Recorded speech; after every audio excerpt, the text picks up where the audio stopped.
the name. He said that he said he was going to sign autographs by that name. He wanted to be known by that name, and he did make the name famous. His brother Rahman also received the name, and Rahman told me the Honorable Elijah Muhammad went upstairs, came down, and wrote it out for him. He said, "This is the way you spell it, with the A on it." And he said it was the greatest day of his life receiving that name from the Honorable Elijah Muhammad.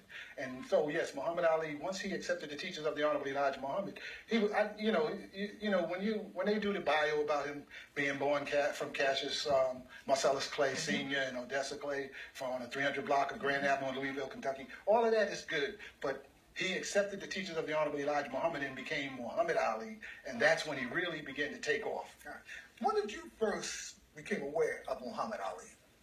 Because we always used to box, right, in Staten Island. Yeah, I mean, we grew up, there was no bigger sports figure. Even if boxing wasn't your favorite sport, there was no bigger figure than Muhammad Ali in the community, throughout America. For black people, there was no bigger figure than Muhammad Ali. I can remember, I would say around the early 60s, when I was cognizant of the fact of what sports was in the home from a boxing standpoint. It was Muhammad Ali. And you also have to look at the influence he had. And back then in the 60s and the 70s, I mean, we had all types of heroes. I mean, basically, you had Jim Brown. You even had Fred Williams and John, Richard Roundtree and Cher. You had men that you could really, really look up to and emulate. I mean, today, unfortunately, it's just not there. Let's look at also the name change. How did the name change his perspective and also other folks' perspective on it? Well, yeah, as he said, Cassius Clay was a slave name. So the Honorable Elijah Muhammad gave him what we considered a holy name. Muslims, once you joined the Nation of Islam, as you know, you went through a process and then you received an X. As you know, many are familiar with Malcolm X. The X, as the Honorable Elijah Muhammad, means that you are no longer a slave. So when a man divorces his wife, she becomes his ex-wife. So we were divorcing ourselves from white America. So we became X. So if your last name was Walker, you became Lance X. Walker, whatever your name was. He said those names that the slave master gave us didn't represent anything. There are folks out there saying that Cassius Marcellus Clay was not necessarily a slave name. I mean, Bob Costas, there have been other folks in the mainstream media have been stating this. And also, are we seeing an attempt to whitewash Muhammad Ali? Oh, definitely. Definitely trying to whitewash. They're trying to sanitize Muhammad Ali. When he stopped speaking, basically, publicly, others started reshaping and just the same way they did with Malcolm X, they did with Muhammad Ali. And I believe this is by design. If you remember, 1975, the Honorable Elijah Muhammad departed from us. That was Muhammad Ali's last greatest fight was in 1975 with Joe Frazier. Thriller in Manila. After that, he fought Yankee Stadium, Ken Norton, September the 28th. He fought in Landover, Maryland. He fought Jimmy Young, April 30th. He fought in Madison Square Garden with Ernie Schaefer's. And all those fights, he didn't have the same spirit. He was fighting for a cause. When you become a Muslim, and you become the FOI, Fruit of Islam, and then given the training to men who belong to Islam in North America, it changes you. Muhammad Ali has the whole thing on his shoulder. They say he changed his name, that he refused to go. He didn't refuse to go because of that. He said that he would rather stand and face machine gun fire before he denounced Elijah Muhammad in the Nation of Islam. But they don't tell you that. The 3.5 years. Yes. Here's how I look at it. A lot of folks say, what about if he had those 3.5 years? He would have been this, he would have been that. I think, my opinion, because of those 3.5 years, it gave him a larger platform on which to speak on issues, and he became bigger than boxing and bigger than sports. So in a way, those 3.5 years were a gift to him and his career. It's good you say 3.5 years. The Honorable Elijah Muhammad's teacher, Master Farad Muhammad, was among them for 3.5 years. That was a preparation period.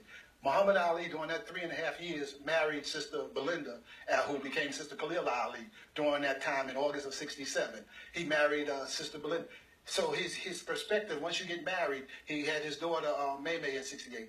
Once you start having a family, you start to mature. She helped him with his speaking engagements. He went around to all of the colleges and universities. She helped do all of that. She was the foundation. And remember, he didn't have much money then. As you know the story, they said Joe Frazier had helped him with, but no, the Honorable Elijah Muhammad was giving him money as well. No, they state that, I'm hearing stories that the Muslims weren't giving him any money. He was giving money to the Muslims.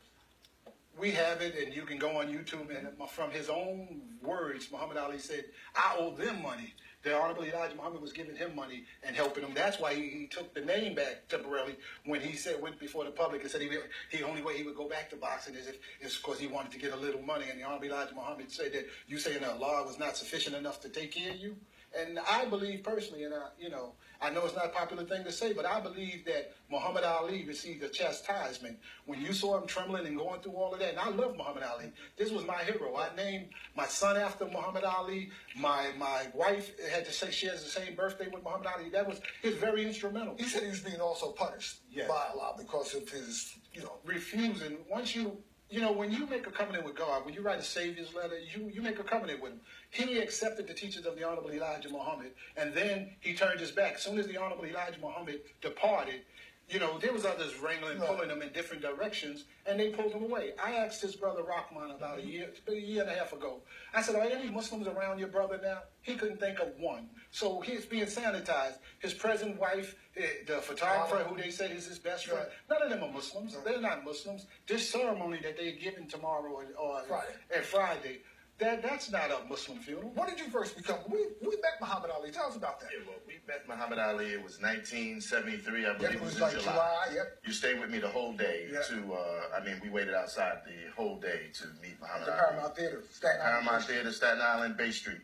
And it's a day, as long as I had my faculties, that I would never forget, because it was a monumental day for me. Muhammad Ali was a big influence as far as Islam is concerned, as far as my whole ideology and thought process in being a black man here in America. He is the impetus that has connected me to other great leaders Islamically. And, it's just been a tremendous impact on my life. It was a beautiful day. I remember because I got a chance to box with him, right? And we also went upstairs, we ate some sandwiches. We all had free stuff, and I said, man, this is life. This is life I want to live. He kicked us out of the crowd. I knew bringing those red boxing gloves was going to get me in, because he, at the time, most boxers had black boxing gloves. He had red boxing gloves. So when I got an opportunity to get my own pair of gloves, I wanted red boxing gloves, emulating Ali. And he picked us out of the crowd, and we got to have a personal moment with Ali, where it was a tremendous crowd. But he picked us out of the crowd to hang out with him. And he kissed my sister. My sister passed out. That was the chant. Last words, few seconds. All right, I just want to say this. Muhammad Ali told me this on the phone, a conversation that I had with him. He said, Brother Lance, Lonnie is the test. My wife is the test. This is what he said to me.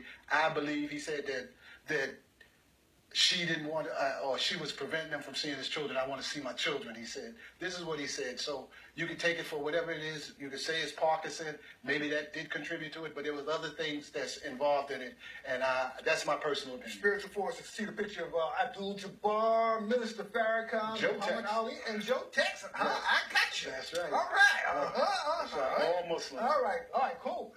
Well, fellas, thanks for coming. Man, Thank you. And it's a real blessing. Blood, Sweat, and Tears, the book is available. Yes, sir. You can order it online. Right. There it is, right here. Amazon.com, Kindle books. You can get it anywhere. All right. Lulu.com.